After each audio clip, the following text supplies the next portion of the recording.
Menurut Menteri Investasi dan Hilirisasi Kepala Badan Koordinasi Penanaman Modal atau BKPM, Rosan Perkasa Ruslani, dalam pertemuan tersebut para pengusaha Amerika Serikat sangat yakin dengan kepemimpinan baru Indonesia yang memberikan mereka lebih banyak kenyamanan karena pada saat yang sama mereka dapat melakukan diskusi secara terbuka dengan Presiden Prabowo.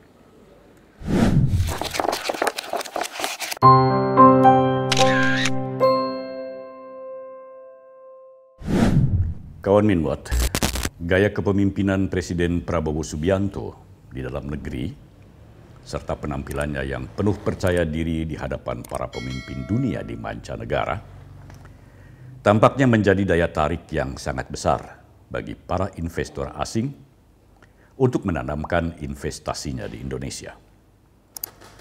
Hal ini antara lain terlihat melalui pertemuan Presiden Prabowo di Istana Negara dengan sekitar 50 pengusaha Amerika Serikat yang tergabung dalam bisnis Amerika Serikat ASEAN belum lama ini. Menurut Menteri Investasi dan Hilirisasi Kepala Badan Koordinasi Penanaman Modal atau BKPM, Rosan Perkasa Ruslani, dalam pertemuan tersebut para pengusaha Amerika Serikat sangat yakin dengan kepemimpinan baru Indonesia yang memberikan mereka lebih banyak kenyamanan karena pada saat yang sama mereka dapat melakukan diskusi secara terbuka dengan Presiden Prabowo. Para pengusaha Amerika Serikat itu, kata Rosan, merasa sangat yakin dengan pertumbuhan ekonomi Indonesia di masa mendatang di bawah kepemimpinan Prabowo Subianto. Sehingga mereka pun ingin lebih banyak berinvestasi di Indonesia. Beberapa pengusaha di antaranya adalah mereka yang sudah menanamkan modalnya di Indonesia.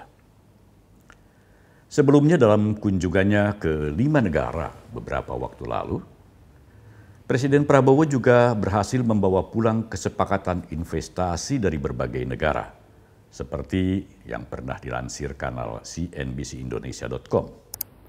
Di Cina, Prabowo menghasilkan 2 kesepakatan penting berupa investasi senilai 10,07 miliar dolar Amerika atau setara dengan 157 triliun rupiah, serta dana bantuan Cina untuk program makan bergizi gratis.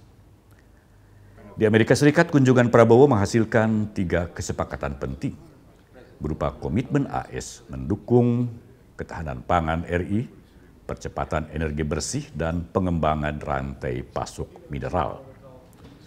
Komitmen ini disepakati dalam pertemuan Presiden Prabowo dengan Presiden AS Joe Biden.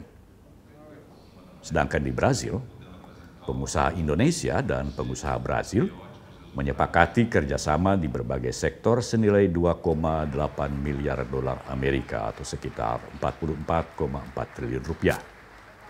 Penandatanganan kesepakatan ini disaksikan langsung oleh Presiden Prabowo saat berkunjung ke Brasil. Dan dari Inggris, Prabowo berhasil membawa oleh-oleh investasi senilai 8,5 miliar dolar Amerika atau sekitar 135,5 triliun rupiah. Semua kesepakatan investasi tersebut tinggal menunggu implementasinya di lapangan. Untuk itu diperlukan kesigapan jajaran pemerintahan di berbagai tingkatan dengan memangkas atau mempersingkat rantai birokrasi. Sebab selama ini investasi asing di Indonesia sering terhambat dengan berbelit-belitnya rantai birokrasi. Namun di sisi lain, optimisme yang terpancar dari berbagai kesepakatan investasi sebagai hasil daya tarik kepemimpinan Presiden Prabowo Subianto tiba-tiba terasa menjadi gelap dan pesimistis saat Menteri Keuangan Sri Mulyani mengatakan bahwa kondisi dunia saat ini kembali gelap sebagai akibat dinamika politik dan ekonomi global serta ketegangan di berbagai kawasan. Dan kondisi ini menurut Sri Mulyani akan memberikan pengaruh terhadap Indonesia.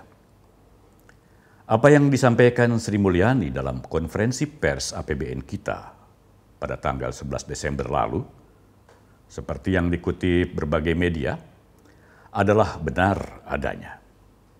Namun cara Sri Mulyani menyampaikannya menimbulkan pesimisme dan ketakutan di masyarakat. Tujuan Sri Mulyani mengemukakan hal itu tak lain untuk mengingatkan kita semua, agar selalu waspada dalam menghadapi dinamika politik dan ekonomi global. Namun tidak terlihat adanya solusi untuk mengatasi hal tersebut. Berbeda dengan Presiden Prabowo. Presiden Prabowo sendiri menyampaikan hal serupa pada saat berpidato di acara Puncak HUT Golkar ke-60, bahwa kondisi dunia saat ini sedang tidak baik-baik saja, sehingga kita semua harus waspada. Namun cara Presiden menyampaikan hal itu tidak terasa menakutkan, bahkan menyeratkan optimisme bahwa Indonesia bakal mampu melewati semua tantangan tersebut, asalkan kita semua tetap bersatu dan tidak mudah diadu domba oleh pihak asing.